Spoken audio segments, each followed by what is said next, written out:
Captain Picard practices his fencing fun. The Blue Parrot Cafe serves some blue concoctions. And Deanna Troi knows all about the Zanza Men's Dance Palace. Hello, everybody, and welcome to The Seventh Rule with Cirroc Lofton. Hello, hello.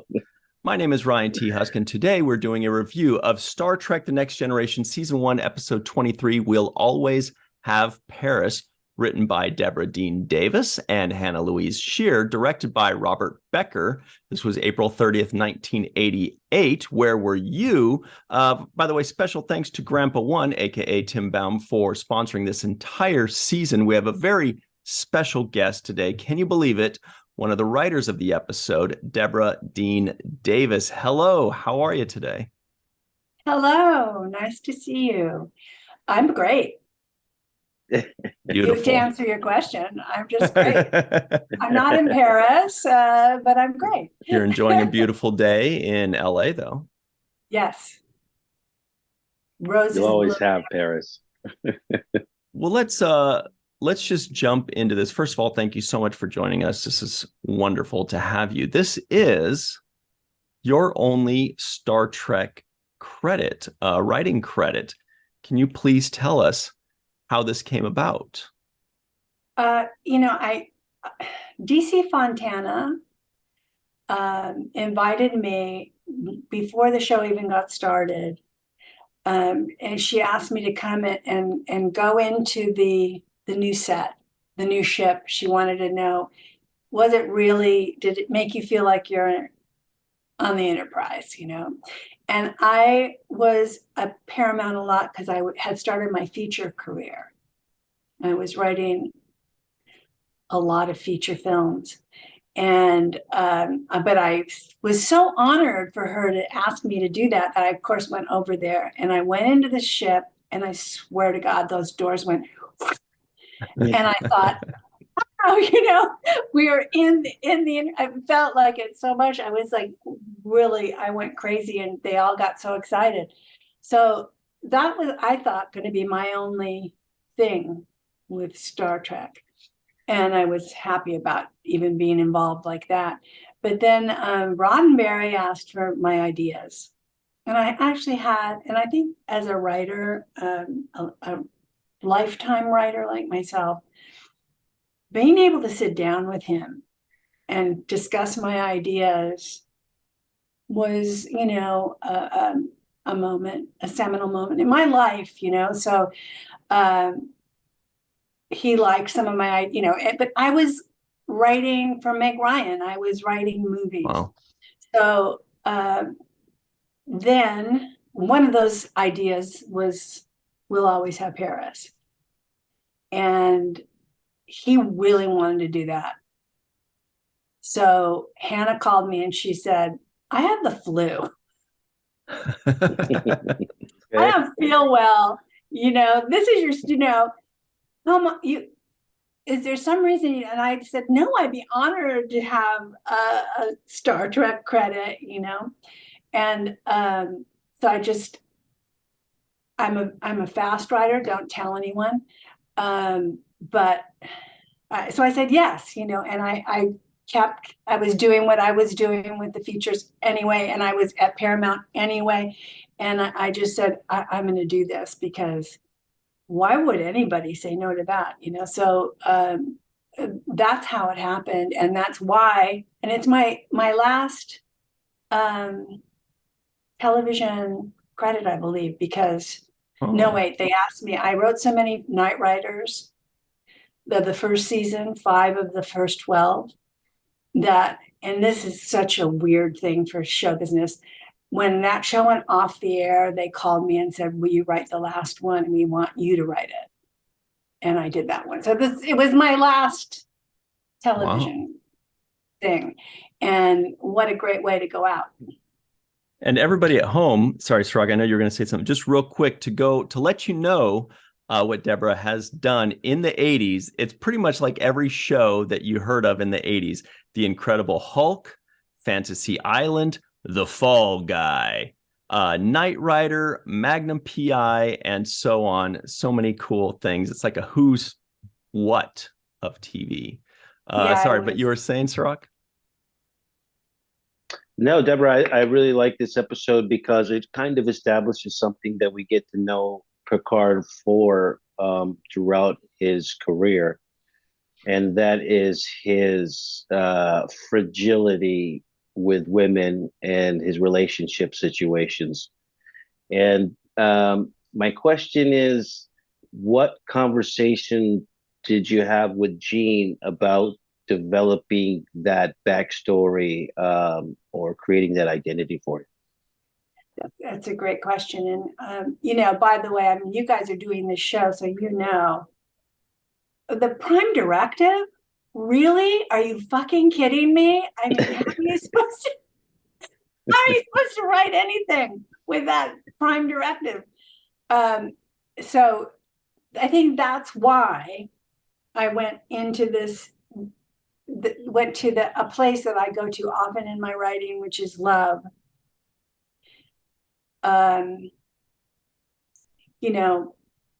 Picard, what a great protagonist, but we didn't see that side. So I thought, this has got to happen. And, did the homage to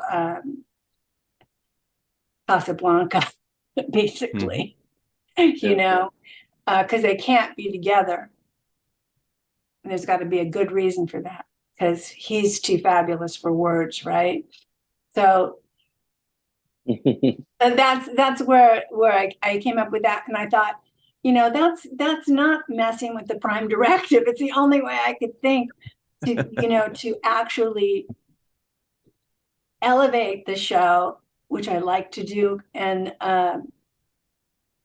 not mess up Mr. Roddenberry's, vision, his vision and his version of how the world should be, So, that was it. It was about love. And actually the Magnum I did was too, and that was harder to do because he's the sexiest guy on TV and they wouldn't let him fall in love.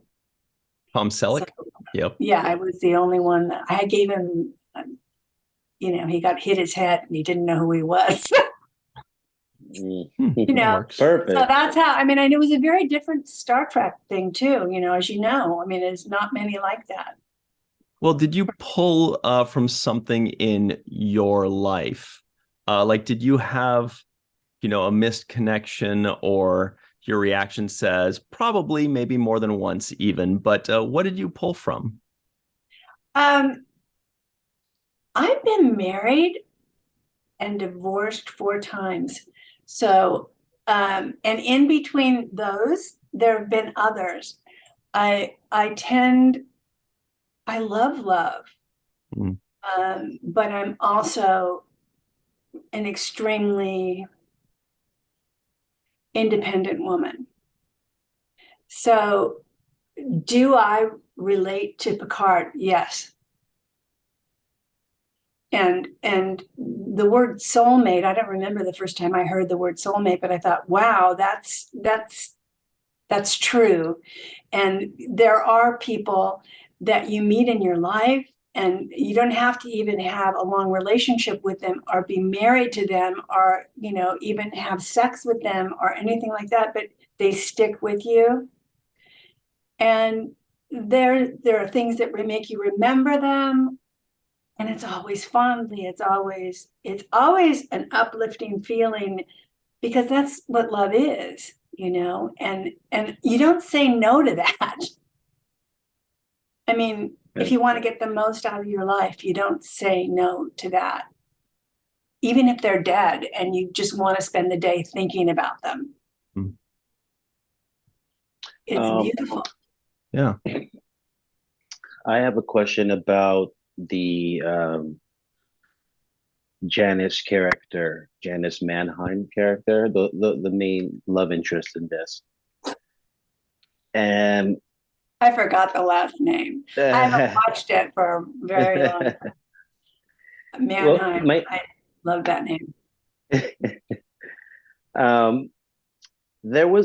There was a sense that I got from the way this character was portrayed that this type of woman that she was playing was kind of, I would say, subservient and willing to sacrifice herself for her husband in this case. A sacrifice that Picard thought would make him ordinary, as you put it. This kind of woman is more of a stereotype of the kind of woman that men fantasize about having, per se, at least in that time period, and not as independent and vocal as somebody like yourself. And Well, so she wasn't me, she's right. not, I wasn't writing her from my perspective. I was writing him from my perspective. And she did that for a good cause. So that's more of a Joan of Arc, actually. It wasn't for him. Wasn't that clear? I don't remember. That should have been. No, it was clear. It was clear. But Yeah. when you frame it in a way that you say that you were writing Picard from your perspective, that lets me know that, that's like as you were describing, the kind of point of view that you have. And so that's the kind of interesting dynamic that I think seeing, that perspective coming from a woman who is independent and who, believes in love, but also has this kind of perspective that Picard has. I think that's an interesting dynamic to have in the back of your mind as I'm watching this episode. Emily Bronte was a woman, and she wrote Heathcliff. Oh, is that right? Yeah. I mean, Heathcliff was her character in Wuthering Heights. Back then, they had to change their names to men's names to get published. Now, I think it's time that people understand that a writer, no matter what their genitalia is empathetic to everyone. That's why we can write serial killers. We're not serial killers. We can write children. I haven't been a child for a very long time, but I keep a child within me, So yeah, she was dedicated to the cause. I'm dedicated to the Writers Guild cause, the strike, because I've been a writer my life. But I'm not like I don't have her level of Joan of Arc. That's she wanted to be with Picard.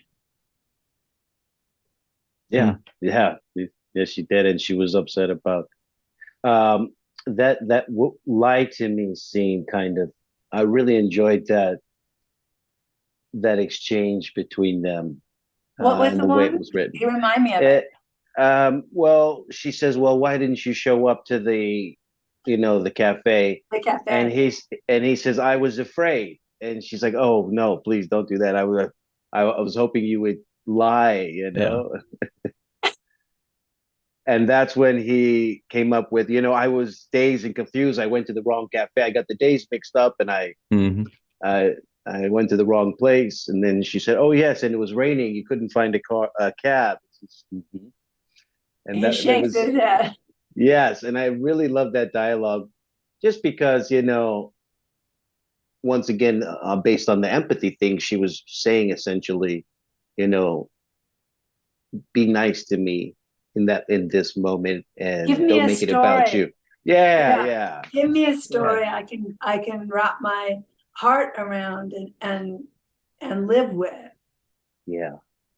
And this is I mean, everybody, it doesn't matter.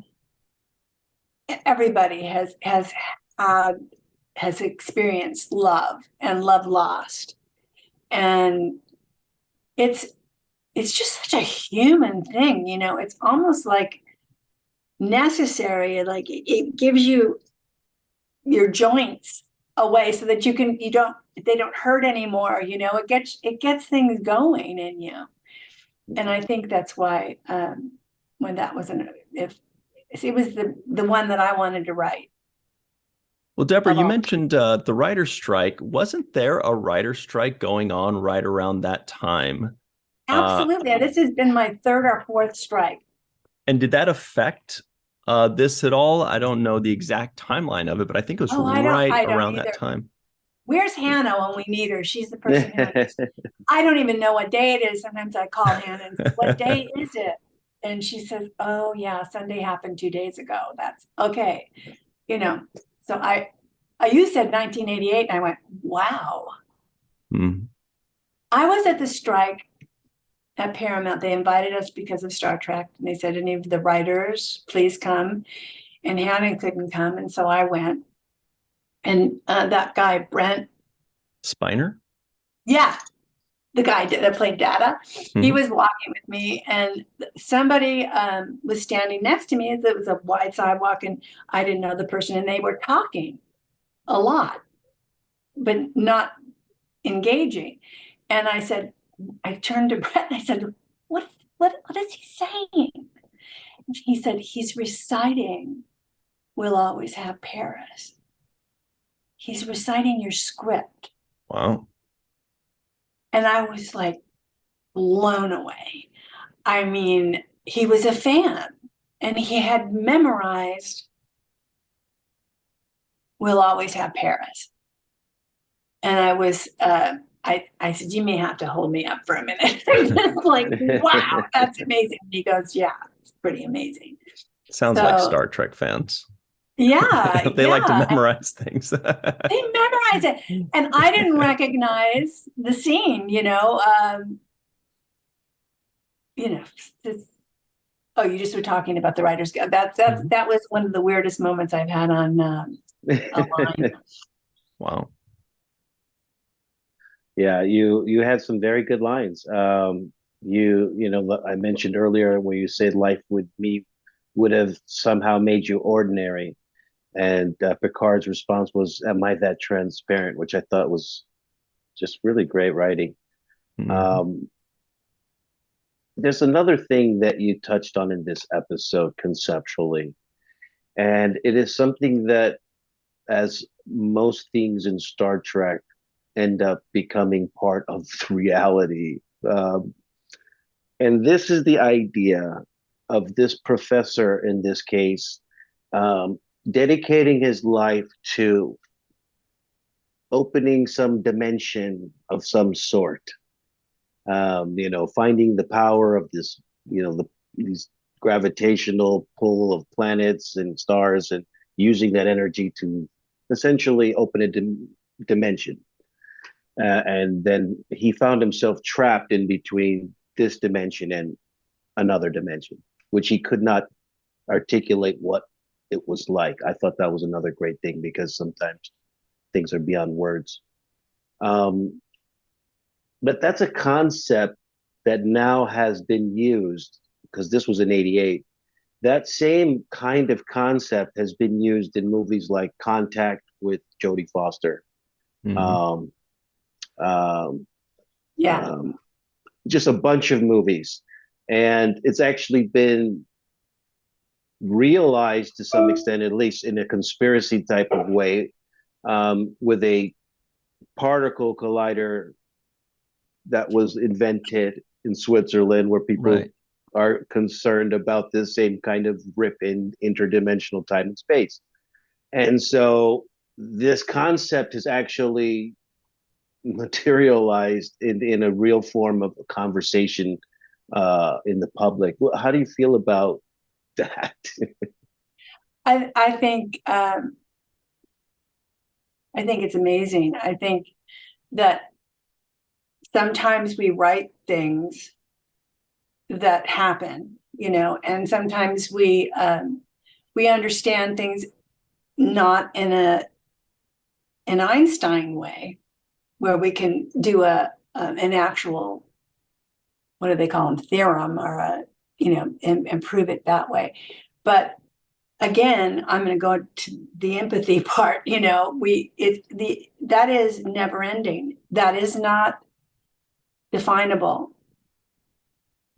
So when you go there as a writer, these are things that happen, that come to you, and they don't come to you. That makes it sound like, you're just writing, and then what if this happened, and maybe it looks stupid, but there's ways of making it better, because all you have to do is research, the theory of motion, all these different things, and just start looking at actual math.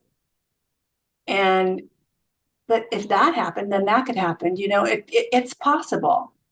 Mm-hmm. And Star Trek thing wasn't a physics class, so we didn't have to prove your theories. Yeah, you could just go, and I think that when I see the thing about like the Switzerland the particle thing, I love that stuff. I just think it's interesting, and I don't understand it, but yeah, that's how many. What's not Einstein? Who's the one that did the theory of motion? Kills me. There's like the number one thing, the two thing, three thing, four thing. It's Newton's theory of motion. I mean, he's got not just one theory, but like a lot of them, and they're being used today with little tiny satellites riveting off of asteroids to see what they could do to maybe change the direction of an asteroid. That's really happening now. I think it's interesting. It's not a hobby. Yeah. I think, burying your bananas in your flower bed and having that be enough to feed all the flowers, I think that's fucking fascinating. So, it's hard not to get me excited. So, we just went there because Deborah, he had to be so great, that guy, Mannheim. There were a couple more firsts that I noticed as well. And you keep mentioning Mannheim, great name. I did wonder if you got that name from somebody, because I know sometimes writers will be like, oh, it's my ex. Oh, we need a villain's name. I'll use my ex-wife's last name or something like that. But did you pull that from anything? I only did that once, and I did it on a toe tag of a dead body. Oh, wow. I don't remember what show it was, but it was somebody I didn't like. But no, Mannheim, I think it was the word man, and I think Heim, I can't remember what that means in German. I think it was, like a great man. Okay. Yeah. And that was, we gave him a name of why she's going to stay with him. Okay. Because, I would have stayed with Picard. Well, what I wanted to ask you, especially... And then I would have divorced him because of his prime directive. Right. But you had, there were a couple more firsts I noticed in this episode when watching it. Oh. One was that this felt like the first episode that used data properly. He has these special powers in that, hey, if there's no oxygen, no problem. Hey, if there's lasers, he's got the best chance. You actually used this. This felt like the first episode in which data was used, properly. And then in many subsequent episodes after this, episodes do it all the time. Yeah. And then in other series as well. You just explained why he walked with me. I didn't know why he was walking with me. Maybe. I didn't realize that they weren't utilizing him before. I mean, I think that he's a great character. Not in that way, yeah. Not in that individual way where his unique set of skills would be perfectly fitted for the assignment, which is what this case was. Yep, he's a Swiss Army knife. And then the other first was... He had a Swiss Army knife? No. Did he really? That would be my bad. He is one, figuratively speaking. He can do anything. I see what you're saying. He can do anything. But the other first was, this was the first time that I felt that I saw Patrick Stewart being comfortable with the dialogue and comfortable in the role. I mean, he still plays a captain of a spaceship, a starship out 400 years in the future, beautifully and great and all that. But when he was in that cafe in Paris, there was something about him that was much more comfortable. And when he was talking to the lady, he seemed so much more relaxed. And it was like, boom, right there. He's comfortable. He gets the dialogue better than he got the previous 23 episodes of dialogue. And I wonder if it was just because it was a little bit more real, or if it was a little bit more Shakespearean, which is more in his wheelhouse. But whatever it was, you wrote a script and a dialogue that I felt like he was just sliding into like an old comfortable pair of slippers. Perfect for him. That's wonderful. That's such a nice compliment. Thank you. Thank you. It's, Shakespeare is really ridiculously emotional, and so are we as human beings. And I think that's why I put all my characters in everything I ever write and do. I put them through hell because for that reason. Because all of us, every person I ever meet, people have a hard time. People have, they miss people. People have problems, and that's our audience. And so you want to give them a hero, but you want that hero to have a piece of them in him, so that they can almost feel like him. That they can say, well, he's strong, he's gonna go on, even though this happened. And my dad was like 75, and when he wanted to move a piano out of the house, and he said, I got to get someone to help me. And my mom said, are you going to lay down and die or move the piano? And he was 75, and he figured it out. He figured it out, and he got the piano moved. That's the family I come from. So, there's a lot of people who lay down and die, and you don't have to. Bad things happen to all of us, and it hurts, and you move on, and sometimes you move on to do something better or more important. And in this show, that was always the feeling in Star Trek that I always got, was that they, no matter what was happening, they were doing something for good, making things better. And it's great that it's such a popular show, because we all need to remember that. We need to remember, yeah, it may be hard, but I'm going to do the right thing, the good thing. And I love that you said he was so comfortable. I never met him. I walked through a hall, and we passed in a hall, and I can't remember where this hallway was, somewhere probably at a studio. Who is this? Picard. Patrick Stewart. What's his real name? Patrick Stewart. Yes. And I've never met him. And he nodded, and I said hello, and have a good day. He said, have a good day. I mean, that was it. I didn't say, we'll always have Paris.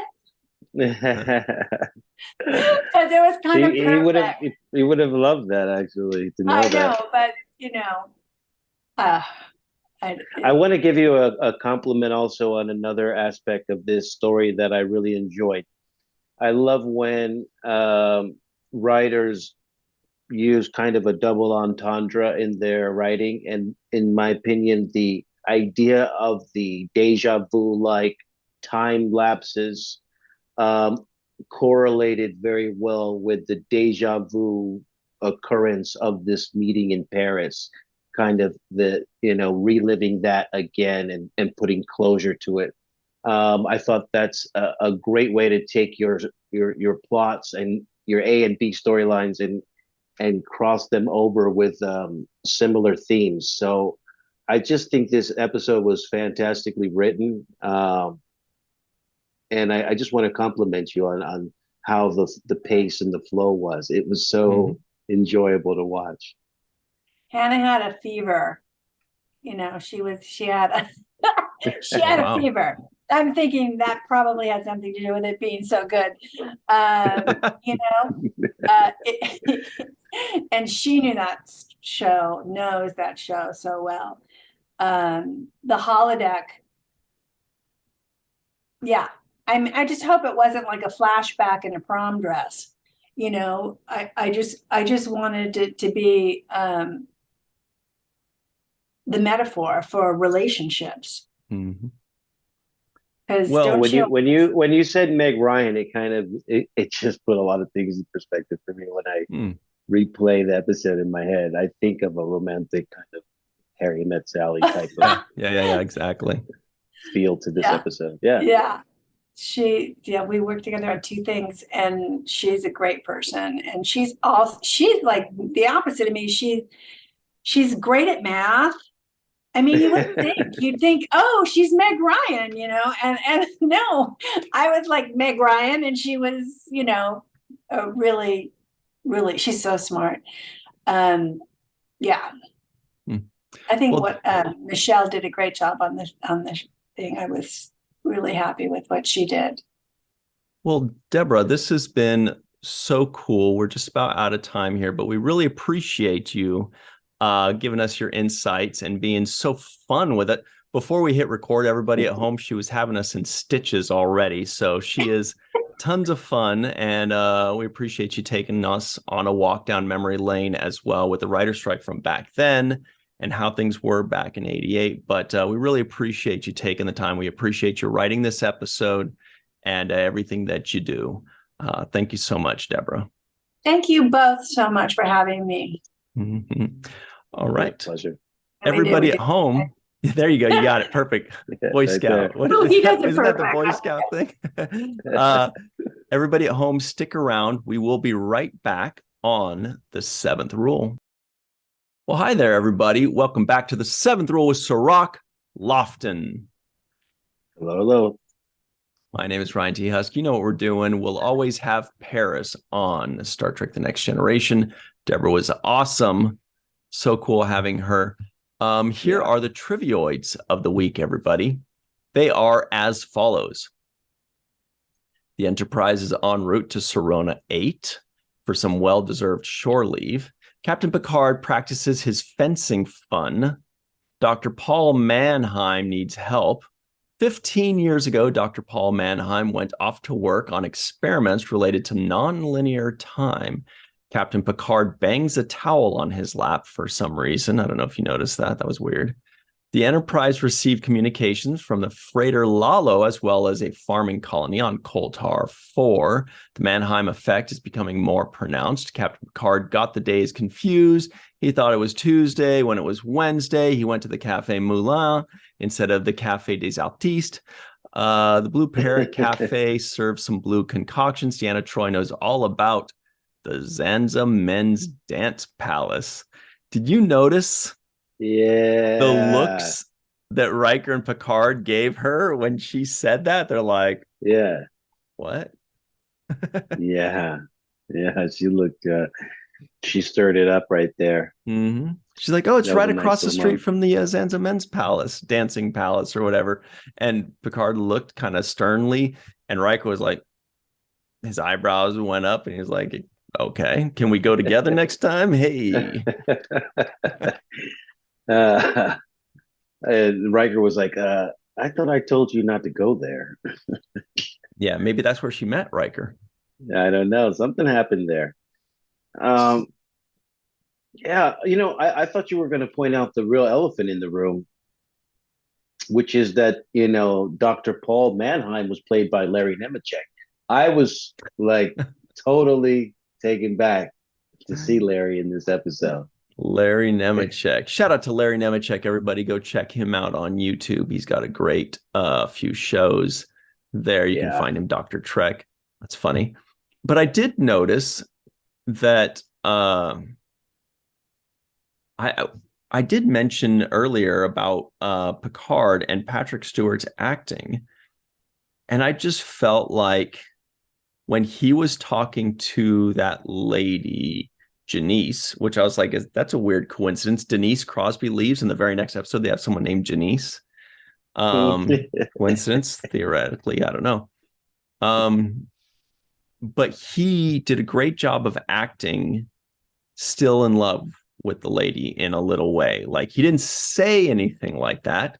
There wasn't anything in any of the dialogue, but the look in his eye was telling you there's still that feeling there. There's still that longing. There's still that what if, right? I don't know if you noticed it, but I really felt like this was by far his most comfortable episode. Yeah, I did like it. I think that one of the things he does a little bit sometimes too much of is having a tough exterior and being a little bit too tough. Like sometimes with Will Wheaton's character, he's just like, sometimes you're like, seriously, bro, calm down. Like, did you have your coffee this morning? Like, and sometimes even with Dr. Crusher, he's like that, where he's just a little bit too abrasive and, almost just like stern and strict and almost in a bad mood. And I think in this episode, he took off of that bad mood side of his presentation as captain and kind of showed a softer, kind of a little bit more vulnerability. In the cafe scene when the guy was trying to ask him, what does he need? How can I help you? And he was just like, well, you don't have what I want. I thought that was, instead of being the abrasive captain, he was more of the reflective, contemplative, and even having a vulnerability, which he explained was fear. And I wrote that down in my notes, how the captain's biggest, let's say his Achilles heel, is his fear of being in a relationship with a woman. Mm-hmm. And he admits that in this episode. I thought, when he says, I was afraid, I thought that was a big moment for him to say that he was afraid, because he doesn't really admit fear in that kind of way. Yeah. And this was also one of those missed connection episodes. It was like what are those, lost connections or missed connections? And this has had to have happened to everybody on the planet, where there was that missed moment, or multiple times, more likely. Yeah, multiple times. Yeah. And we all kind of look back at that person. Sometimes we look back for that whole day. We say, oh, we both reached for the same pineapple in the grocery store, and we both smiled, but I didn't say anything. I chickened out, or there's those kind of things. And sometimes we think about it for the rest of our lives. And talking about this, I'm sure everybody listening in can relate, can think back and be like, yes, so and so on that day, or that person, or whatever it happens to be. And so this was really cool that they touched on that very strongly. And that, he and she and Janice, they both had that feeling of like what might have been or what could have been.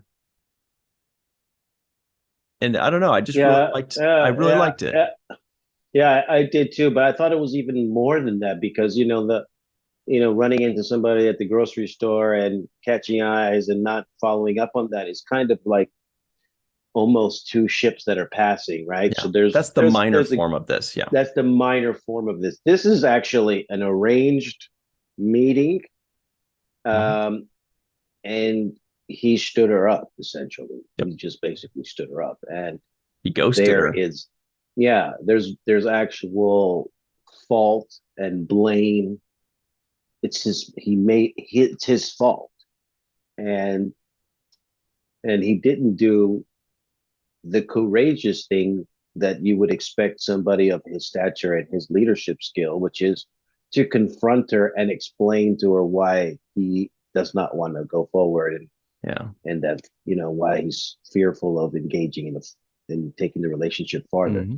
I mean, the real brave, courageous captain would not be afraid to even face that kind of scrutiny or whatever the consequences of that conversation would be. So that's his Achilles heel. He's admitting that he's fearful of love, And I think one of the big things that was revealed in this conversation, which I love the scene that he had with Janice, when she says, "Oh, life with me would have somehow made you ordinary," and that speaks to the narcissism that he has, essentially, that teaming up with somebody or being with somebody else would reduce his greatness as opposed to enhance his greatness. And that's his flawed perspective. Mm-hmm. And back to the fear concept you were talking about, that's also relatable, and it's also nice to see the captain's flaws that aren't just like, oh, he hates kids, because that's more of like a joke or an eye roll thing, but the fear of commitment, or the fear of messing up his career, or just a childish fear of thinking he's this great special thing and that dating a woman would diminish that in some way. But all of that I felt was very relatable, because we are extremely imperfect beings.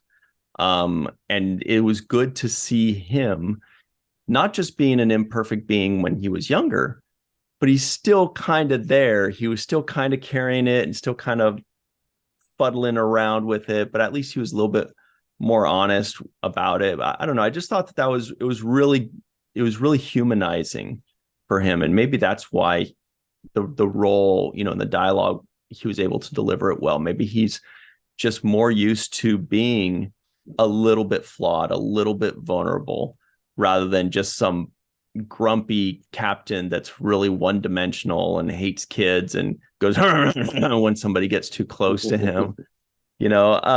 But yeah, so I really like that, and I found the entire episode to be extremely relatable personally.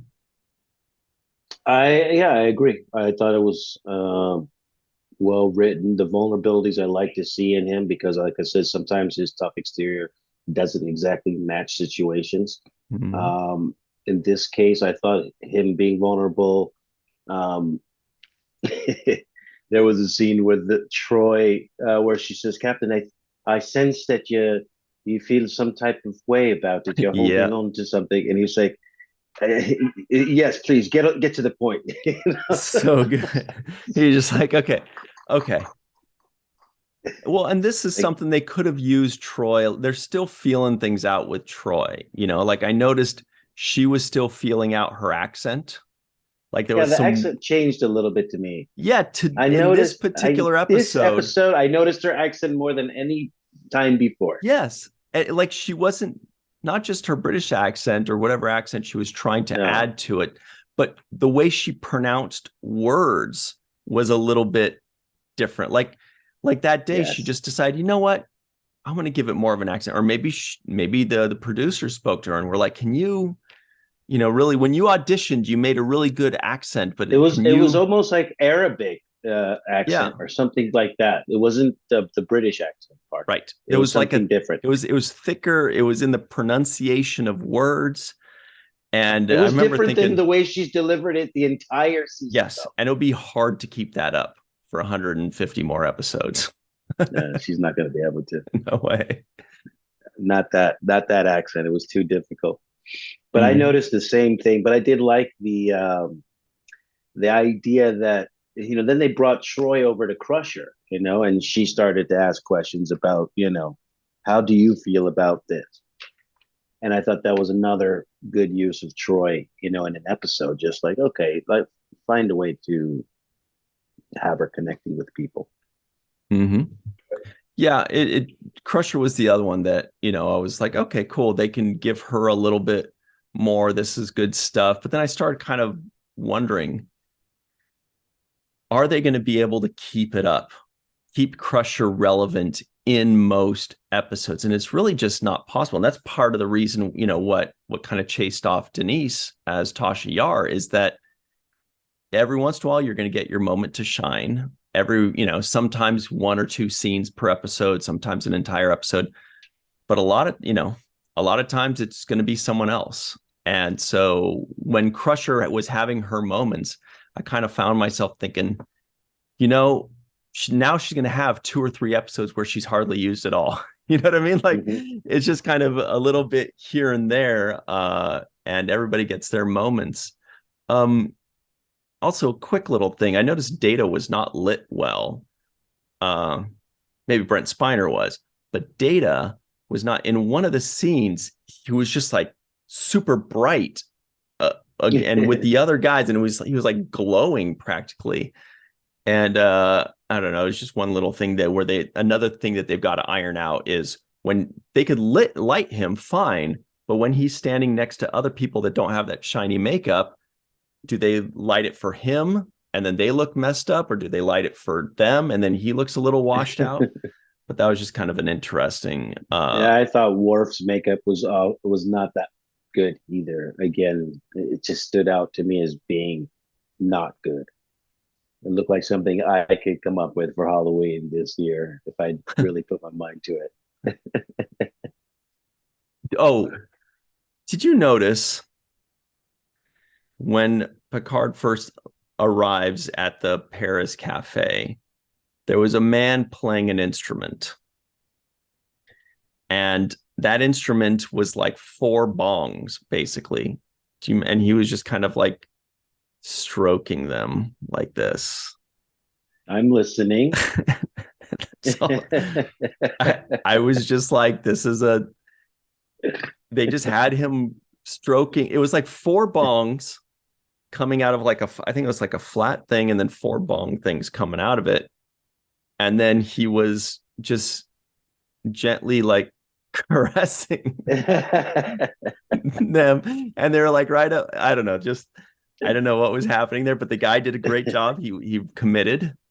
He didn't say, this is weird, what's going on. He was just like, okay, you got it. Sensual caressing. You got it. I can do that. Wait till you go to Zanziman's Dance Palace. You're going to see way more than that. So you know what I liked about the set really quickly was also I liked the when Data had to go into the laboratory and he was sent on the one-man team.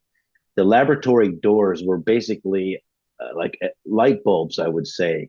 They were these 3 or 4 light bulbs on each side, and when the door opened, the light bulbs separated, and Data had to kind of slide in between them.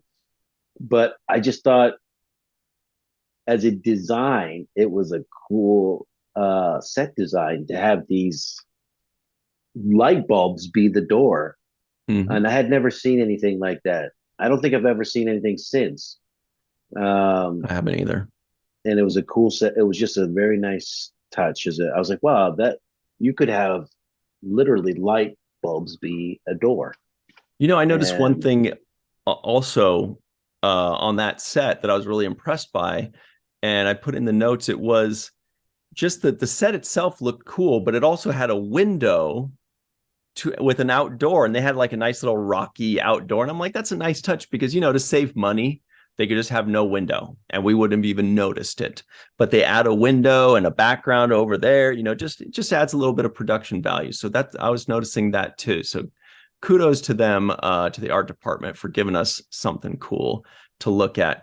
But it is time now, if you can believe it, for the home run of the day, everybody. This is it. Is that even right set up? There it is.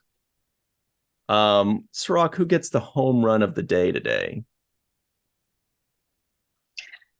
Oh, let's see. Home run of the day. I think I'm going to give it to Data. I like Data in this episode.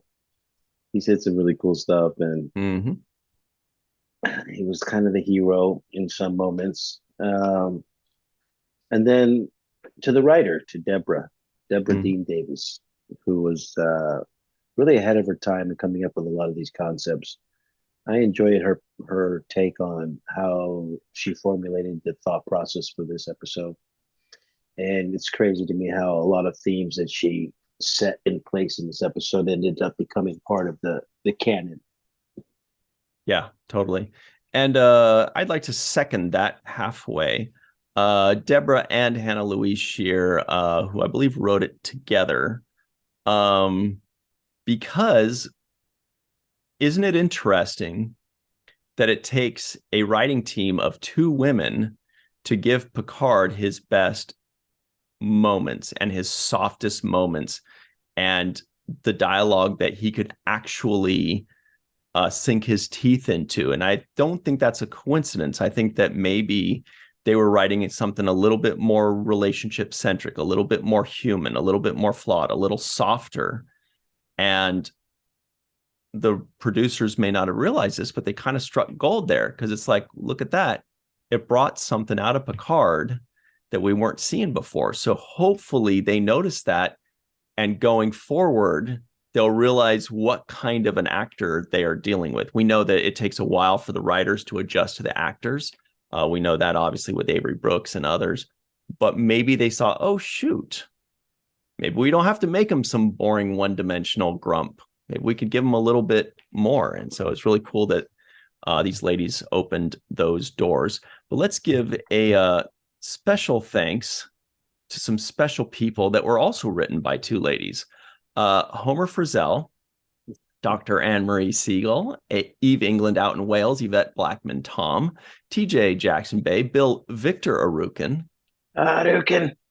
Titus Mohler, Darlena Marie, Dr. Mohamed Noor, Tierney C. Dieckmann, Anna Post, Anil O. Polat, Joe Balsarotti, Mike Gu, Dequeue, Neal, Akasaka, our pal Justine Norton-Kertson, Dr. Stephanie Baker, Carrie Schwent, Faith Howell, Edward Foltz, live from Tokyo, the Matt Boardman, Chris McGee, Justin Weir, Jake Barrett, Jane Jorgensen, Henry Unger, Allison, Leach-Heid, Jed Thompson, Classic, Marcia Schreier, Brandon Gant, and of course, Dr. Susan V. Gruner and Jason Okun. Stick around, everybody. We've got the free-for-all up next. You're going to love it, and we'll be right back on The Seventh Rule.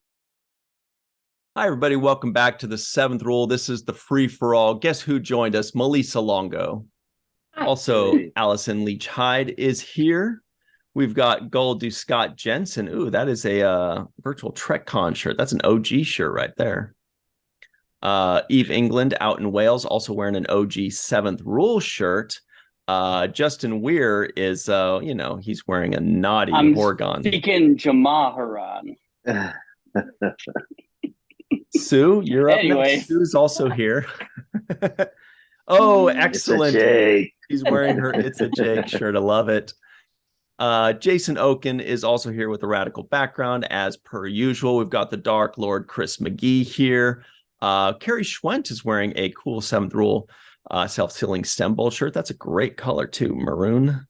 Mai is live in Tokyo, I'll just bet.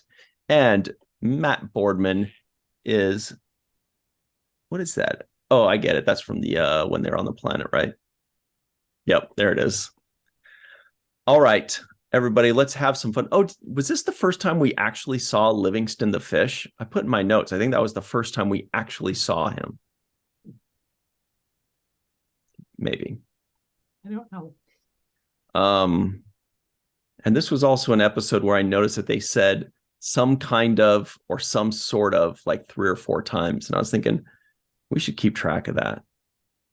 We should, like that, because we're not getting a lot of non-appearance mentions, but maybe we're getting a lot of some kind ofs or some sort ofs or some type of.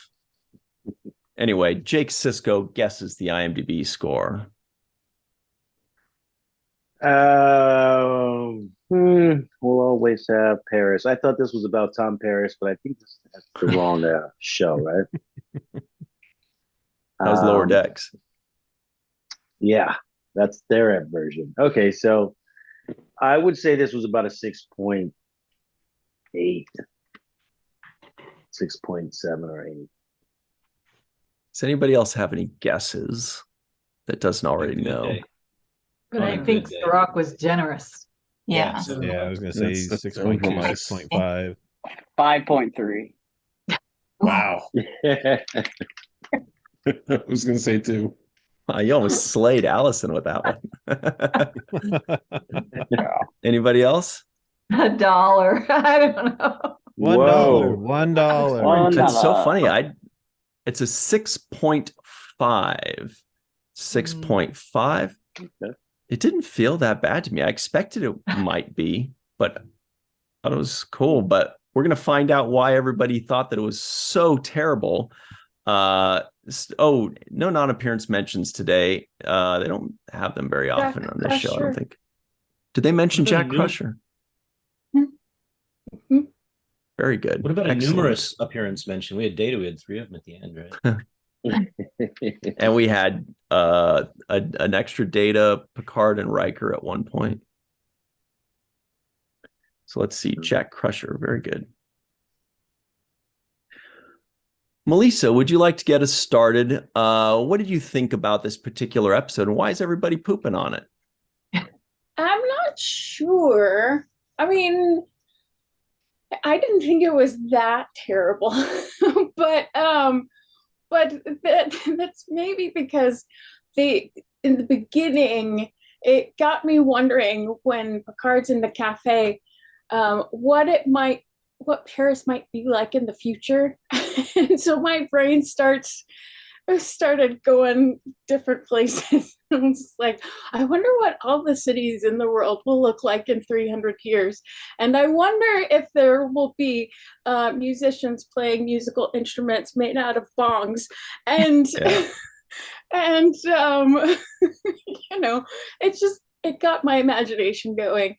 And I like that in this episode that we got a little bit more of Picard, and he felt more like a human being in this episode than he has maybe previously.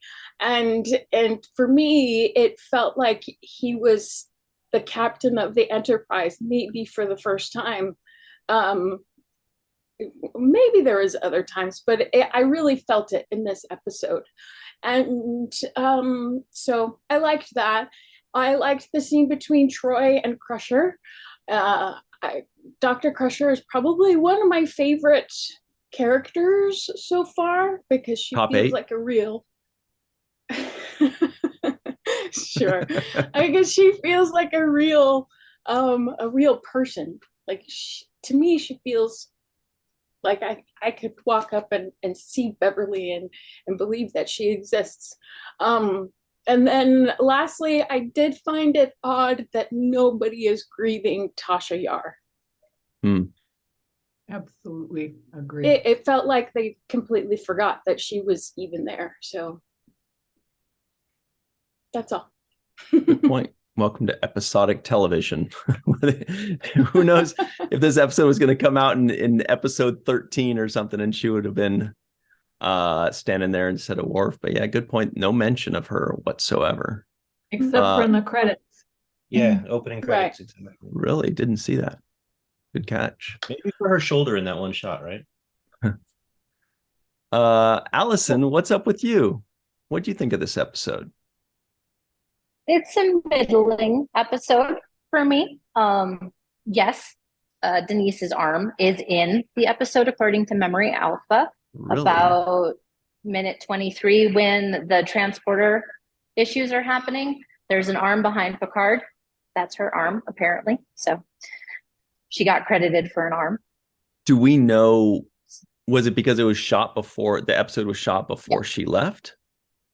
That's what Memory Alpha said. Yeah, that it was shot before she left that one scene. Or at least that particular scene with her in it was shot before she left. Let's see. I like all the Casablanca references in this episode. That's fun. You know, anytime we can go to the Blue Parrot Cafe, I'll take it because I would love to go there. One of my favorite movies. So, and drinks are on Troy, so we should all go. I think she'd be really fun to go drink with, both the character and the actress. So those are, you know, there's some great lines in that episode. You know, I love the technique of a desperate man. I love that line. And it felt really 80s in the costuming and hair to me, especially in the cafe. Like it was a sign, like we are really in the 80s in that one. All the big poofy hair has somebody who has fairly poofy hair, it's cool. But, and the costumes and a lot of sides. I didn't understand why Janice's side was out all the time in her costume, but it is great to get more Picard. So I will take that because we want to know him. Mostly we've gotten stern Picard the whole time. So seeing him out of his element and having an emotional reaction to something was great. So that's my pluses for the episode. All right. Great stuff. Thank you, Allison. Goldu Scott Jensen. Did you also want more Picard and more side something or other? Maybe Picard in one of those shirts. But yeah, I think 6'5" is probably fair for this one here. I did like character building, like both Allison and Luis had said. I particularly like how Deanna gets on him, like right there in the first scene. She's like, "Hold on, we need to talk." And she says, "You internalize a lot of crap." And boy, we would not have had Picard season 2 had she not been 100% correct about that. And he internalizes everything. It was cool to see him kind of move forward. And I thought it was also a pretty cool soft sci-fi technique of having time loop problems while this guy is having a hard time letting go of a bit of his past. I thought that was really cool. He's literally going into the holodeck and then looping on this while there's 3 datas and them seeing themselves coming to the turbo lift. So yeah, I thought it was a quick little a cool enough bottle episode. If you're going to have filler, it's a perfect spot to fill him in, especially after the trauma we went through in the last episode and the stuff that's to come. So you need to take a breath every now and then. I like the question it also asks, you have the old legendary James T. Kirk line, "No beach to walk on," and how the Starfleet captain can't be happy and married until, then Sisko shows up and proves everybody wrong. But yeah, it's always a cool question to ask. Can you have a normal life and be a Starfleet captain? So yeah, that's still 6'5" is probably good. That scene with the 3 datas is also one of the very, very few times that Data uses a contraction. When they say, which one is the correct one? And he says, "Me, it's me," which was, there was also that one really strange thing where it started off on Picard, Data, and Riker going into the turbo lift, and the story is following them, and then it leaves them and follows their duplicates. I've never seen that before in Star Trek, where it just goes from where these are the main characters, and then now their duplicates are the main characters. And then just followed them the rest of the way. That was really strange. But anyway, Eve England is out in Wales. What do you got for us? And why do you think this one's a 10? It was interesting, actually, what Alison just said about there being a strike during this, because I think I came away from this just feeling it was a little bit flat and it just felt a little bit disjointed. So I liked the 2 plot lines, but they didn't seem to me to quite fit them together in the way that I was hoping for. And, the last bit when you had, Data saving the day, it just lacked that kind of sense of, I don't know, threat and urgency. It just all seemed to have been a bit too easy for them.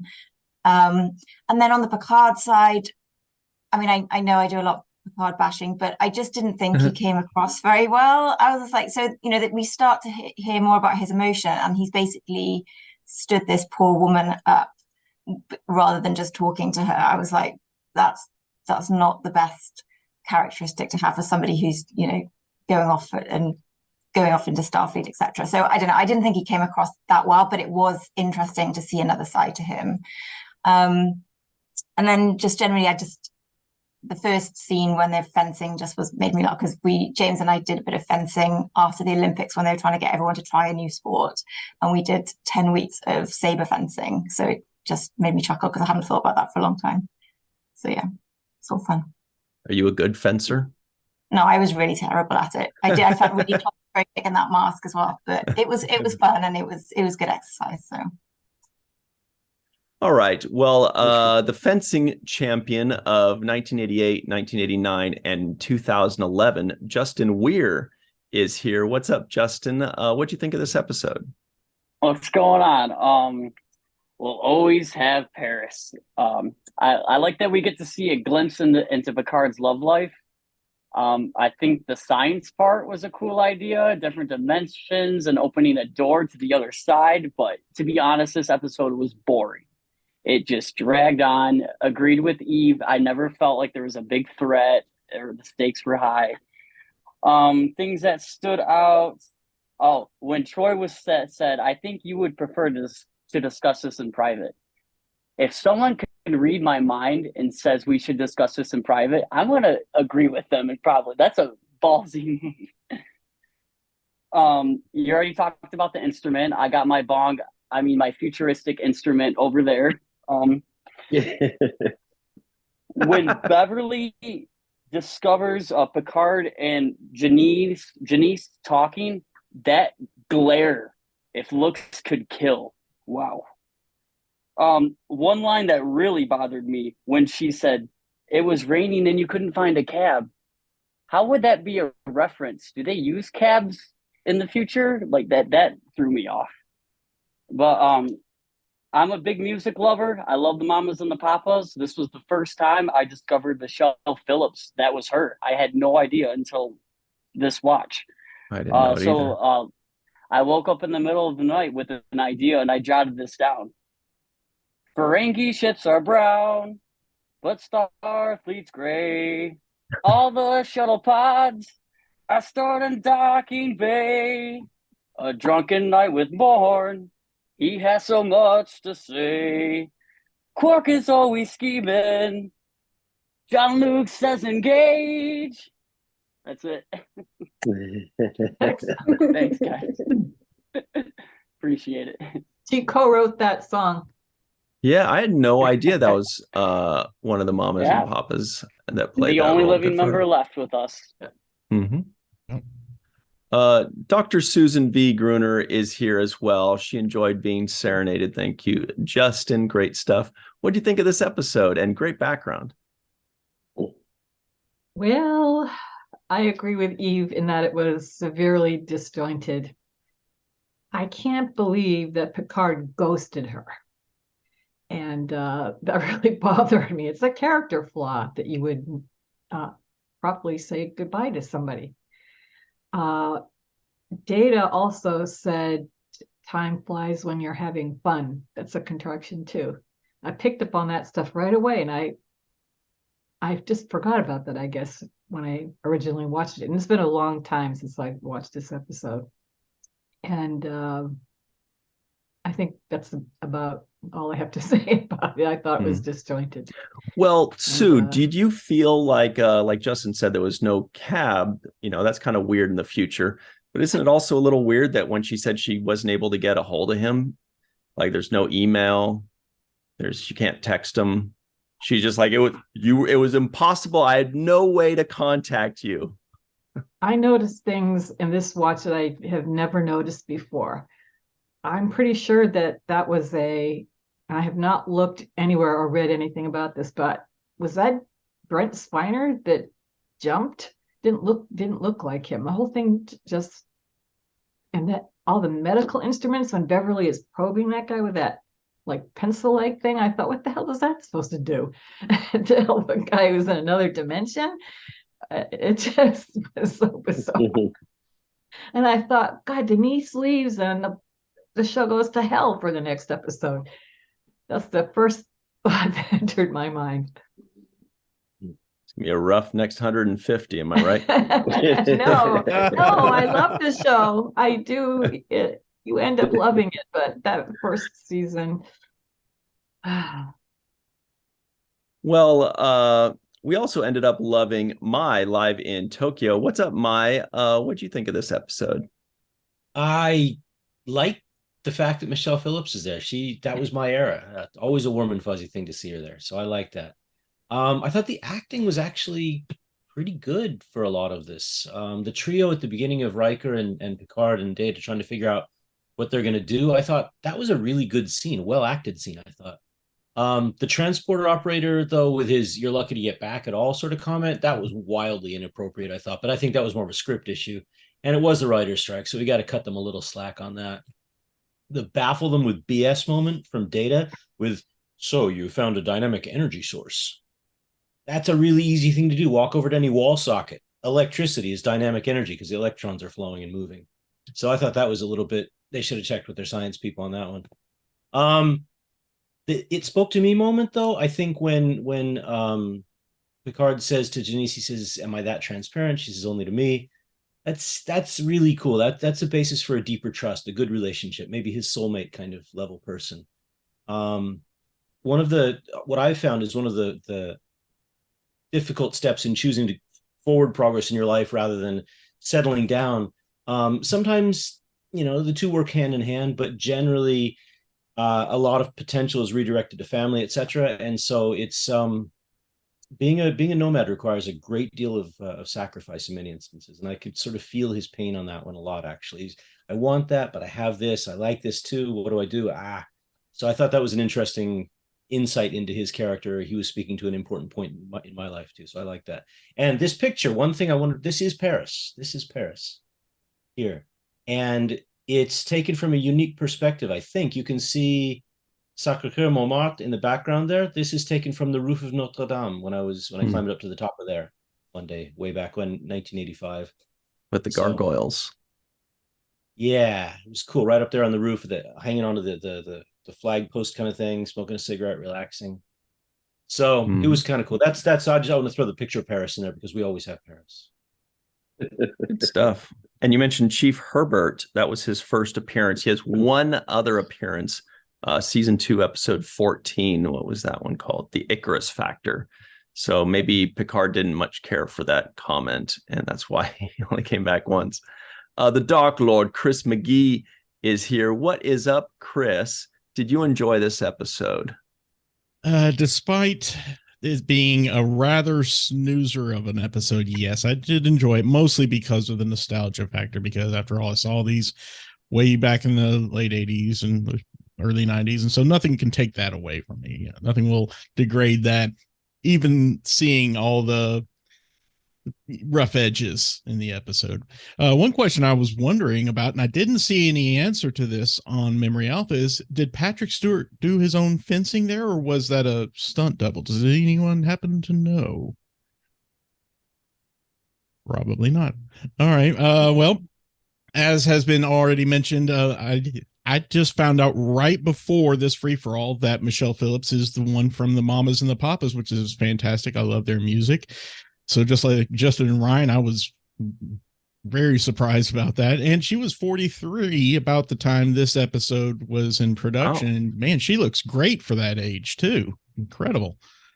How did Data know that which of his selves was the correct one, the one in the correct time zone, or whatever you want to call it? Does he have some sort of unexplained insight into nonlinear time? Felt like that was a little bit of a plot hole that I wish was addressed in the script somewhere. He also mentioned that he patched the hole there. He didn't close it because closed means that it's permanent. Well, I can tell you right now, that door is not permanently closed behind me. So I don't know where he thinks that closed means it has to be permanent. Finally, of course, the quote of the episode. Unlike Allison, I had a little bit of trouble finding a good, memorable quote from this episode that really stuck with me throughout the years. But I do like one that really did speak to me. Kind of, I had picked up on it as well when Janice is speaking with Picard, and she says, "Life with me would have somehow made you ordinary," and I totally agree. That absolutely is why he did not show up at the cafe. Sad. He ghosted her so hard. Yeah. Jason Okun is here. He's never ghosted anybody ever, even if they deserved it. What's up? What'd you think of this episode? Absolutely. First of all, I agree with a lot of what's been said here. I think the episode is quite a bit clunky. For multiple reasons. And, as Allison said, to me, it seems permanently stuck in the 1980s in more sense than one. And if I were to go through all the nits, we'd be here all day. I have a whole list of these things that I, write down as I go through this. But there are some interesting things that I want to point out that this episode probably was the first of many in many different respects, other than just the fish. Here we have sort of this time loop kind of paradox as the first of many. Here we have a scientist who takes care of his work, doesn't take care of his, basically ignores his wife for the most part and puts her in danger. We see a lot of that happening. And, Cirroc, you'll remember Second Sight on DS9 is part of that sort of loop. You have things like that happening. Production-wise, I notice a lot of things that were a little off. It's amazing. People talk about how good the sets were, and I think there certainly was some work done on them later on. But I don't know if you noticed when Patrick sits in his captain's chair and whacks himself with a towel. The whole thing was just weird, and his entire captain's chair wobbles left and right. I mean, it really was loose. It was kind of scary there. You're looking at it. The bio bed was loose. Everything seemed to be kind of loose. The sound was a bit off on the bridge. In the observation lounge scene when Picard is talking to Janice, I think music was missing. I mean, it was just a conversation. I think it could have used some sort of a score behind it to give it a little bit more sort of emotional impact. I think that was missing there. But again, we can be talking about these things for a long time. And, the whole sentiment at the end when Manheim says to Picard, take care of her. I mean, what, she can't take care of herself? I mean, this is really sort of an outdated mentality. It kind of rubbed me the wrong way. It probably would have rubbed me the wrong way even back then. I mean, he just seems off right now. And I'll end with this. I mean, I think it is the first episode where Picard doesn't just say engage. He goes, engage. Yeah. First time he did that. Mm-hmm. Jason Okun wearing a shirt that matches how he feels about this episode. Absolutely. Straight up there. Carrie Schwent is also here. What's up, Carrie? How are you today? What do you think of this one? I'm good. It's an okay episode. It's not the best, but I don't hate it. So I wouldn't skip it. It would probably just be kind of in the background. I love the look at Paris. That's been on my sort of travel bucket list for a while. Eventually Eric and I'll get to it. We're sort of working our way around with the trips that we take. There were a few things I did like. A couple things I thought were a little bit inappropriate. I'll tease that as to save that for the other things. I'll focus on the things I liked.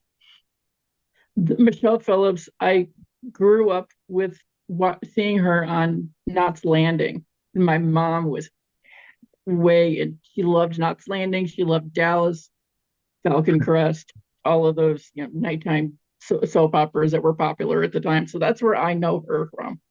And I knew Dr. Mannheim looked familiar, and IMD reminded me that he played Sigmund Freud in the first Bill and Ted's Excellent Adventure, and he is hysterical in that movie. And the other things that I like, I'm a background watcher, like the background extras. Did you notice the guy that stumbled on the bridge towards the beginning of the episode? Him I didn't notice, but in the very final scene, if you're watching like the background, the wall towards the ready room side of things, there's a woman standing there with a pad, and she's looking at LeVar and does not look down and start walking until he starts pushing buttons. I rewound it about 3 times to double check. She's looking at him, and then she looks down and starts walking. It's like they forgot to say background, and then they rolled exactly her. To start her further back. They should have started her further back, maybe. Mm-hmm. That's so funny. There were a few things I did like about Data. Poor Data, holy deja vu, Batman. This is the second time that lasers have tried to kill him, and he's got to roll and dodge away from him, the poor thing. To answer Chris's question, I just thought of this about how did he know which one was the right one? He's got like his own sort of internal like chronometer or whatever you call it. I think that's why he asked Geordi for the countdown, because then the echoes, I think, told him when to do it. That's my theory on that. It's a good theory. In any case, I kind of want to know what bodily function Data was going to describe the phenomenon as, because he said it wasn't a hiccup, and he was getting ready to say what it was, and then poor thing got cut off. What do you think it was? I'm not sure. I spent enough time. It took me long enough trying to come up with the limerick for the episode that I forgot to go back and think about that. So you guys have any ideas? Shart. I'm all Shart. for it. It was a shart, Cirroc. A shart. What's not a hiccup. what? I don't understand. Man. What is that? Is that some kind Bodily of planet? function. Plumbing new depth. Wow. And it did look kind of cheap, but I kind of dug the doorway that was made of fluorescent tubes, like fluorescent bulb tubes, but that were sort of turned blue. I thought that was kind of a neat way to use a cheap effect, but I'm easily amused. We all know this. My husband knows this. He teases me about it all the time. But to finish off, I've in trying to think about what kind of limerick or what kind of subject to focus on for the limerick, I just, it's all about time. Data's musing about time. The contraction thing, he was repeating a phrase, so it wasn't actually him saying the contraction. He was repeating the phrase. But here we go. For most, time is a relative thing. There are times when it crawls and times when it zings, but the nature of time is not easily defined. Therefore, enjoy every moment life brings. Here endeth the lesson. All right, great stuff. Thank you so much, Carrie. Matt Boardman is here to tell you all why you are wrong about this episode, and it's really a top 10. What do you say, Matt? Well, I don't know, maybe top 10 of the bottom 10. But no, I actually, there's aspects of this episode that I like. I mean, it is in terms of like the overall story, it's not the most exciting, but there are things like, I don't know, like I look at the whole relationship that he had with Janice, and I mean, we're going to learn more about Picard as the season goes on. And so him ghosting her is not out of character for who Picard was at that time. I mean, the Picard that we see now, that Captain Picard is a much different character than Cadet Picard or Lieutenant Picard. I mean, there's a journey that this character went on that we're seeing at this particular moment in his life, that this is who he is now. But we're going to learn that he was a much different person early on in his life. And so that to me was not, I mean, knowing now what I do, that's not a shock to me that he ghosted her. And I don't know about anybody else. I've had there have been some relationships that have scared me, and I've never ghosted someone like that, but they're, at that age, I mean, who knows how intense their relationship was, and maybe, he got looking at this and went, holy crap, what am I getting myself into? And I mean, yeah, but it's never cool to ghost anybody. But they should have taught better manners at Starfleet. They probably did, Eve. He probably learned a few things when he was there. Well, no, that's not true, because we saw what happened when he graduated. So he definitely learned some lessons along the way. But but the other thing that I like about that too is like, I know that for myself in my life, I've had moments where, there's that one person that got away, and then later on in life, you meet up with that person and see that they've met somebody and they're happy, and you're happy for them. But, you remember those good times that you had with that person. So that's one aspect about this episode that I liked, was that, it was a very, in a way, it was a very mature way of handling seeing somebody that you had a relationship with and maybe didn't end on the best of terms, but now, as time has gone on, you've learned a few things and you can come back and handle it in a better way. And then also, just last thing, here we get another Ron Jones score, and I always enjoyed when they were in the cafe, we get the French accordion style music, which is always fun to me. I don't know why it's fun to me, but it does. It makes me giggle. Mm-hmm. Well, thank you, Mr. Matt Boardman. Great stuff. As always, Cirroc Lofton, do you have any final thoughts before we close the book on this 9.5 episode? Yeah. First of all, I want to say that Denise got paid an arm and a leg to be in this episode. All right, I got one.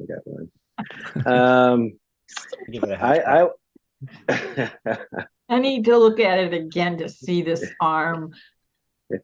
You and Ryan need a break. Oh my God. I will also say that I think it's fitting that this episode started with Picard playing with his sword, because he's always playing with his sword when it comes to the ladies, and I am disappointed by it. And the other thing I'll say is the idea of non-linear time that is talked about in this episode is actually the premise of the Deep Space Nine pilot, when the wormhole aliens are being explained about linear time by Sisko. So I thought that's another cool kind of parallel conceptually that they brought in early on in this show, because it is a theme that remains used throughout Star Trek, this idea of time and how it's used. But I instantly thought of, when they said non-linear time, I thought of myself in my baseball outfit asking Sisko to explain time to me, and him using baseball as a reference. So I thought that was another little clever thing to be inserted in this episode. Check it out. There is Tasha Yar's arm. But that's a there it is. dude's hand. That looks like a man's hand. Doesn't look like a woman's. It's a man. I think it's Denise Crosby. Yeah. Is it? Oh, really? I mean, that's what they're saying. Yeah. That should be the. Well, that's what her lawyer said when she got paid. Yeah.